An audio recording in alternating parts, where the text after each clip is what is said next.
আসসালামু আলাইকুম guys, this is kitchen stories. আজ আপনাদের সামনে নিয়ে এসেছি আমের ঝুরি আচার। আপনারা রেসিপিটি দেখুন এবং মায়া গল্পের তৃতীয় অংশ এনজয় করুন। ঝিঙে আছে রান্নাঘরের পেছনে, আলো হাতে নিয়ে তুলে আনো এই বেলা। আর আরেকটা কথা, রান্নাঘরে আলো জেলে রাখো সব সময়। তা তো রাখতেই হবে, আলো না জেলে কি রান্না করা যায়?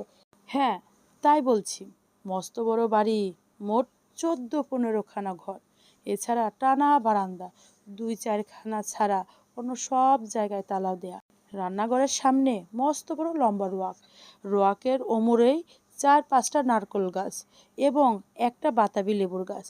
ঝিঙে তুলতে হলে আমাকে লম্বা রোয়াকের ওমরে গিয়ে আমায় উঠোনে নামতে হবে, তারপর আমাকে রান্নাঘরের পেছন দিকে যেতে হবে। তখনও সম্পূর্ণ অন্ধকার হয়নি, আলোর দরকার নেই ভেবে আমি এমনি শুধু হাতে ঝিঙে তুলতে চলে গেলাম। ওরে বাপরে বাপ, কি আগাছা জঙ্গল রান্নাঘরের পেছনে! বুনো ঝিঙে গাছ, যাকে এঁটো গাছ বলে, অর্থাৎ এমনি বীজ পড়ে যেই গাছ হয় তাই। অনেক ঝিঙে ধরেছে দেখে বেছে বেছে কচি ঝিঙে তুলতে লাগলাম। হঠাৎ আমার চোখে পড়ল একটি বউকে। এই মেয়ে ছেলে আমার সামনাসামনি হাত 10 দূরে, ঝোপের মধ্যে নিচু হয়ে আধ ঘন্টা দিয়ে আমারই মতন ঝিঙে তুলছে। দুবার আমি চেয়ে চেয়ে দেখলাম, তারপর পেছন ফিরে 7-8টা কচি ঝিঙে তুলে আনবার সময় আরেকবার চেয়ে দেখলাম, দেখি তখনও বউটি ঝিঙে তুলে যাচ্ছে।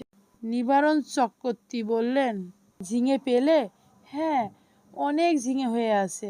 আর একজন কে তুলছিল? নিবারণ চক্রবর্তী বিস্ময়ের সুরে বললেন, কোথায়? এই রান্নাঘরের পেছনে? বেশি জঙ্গলের দিকে?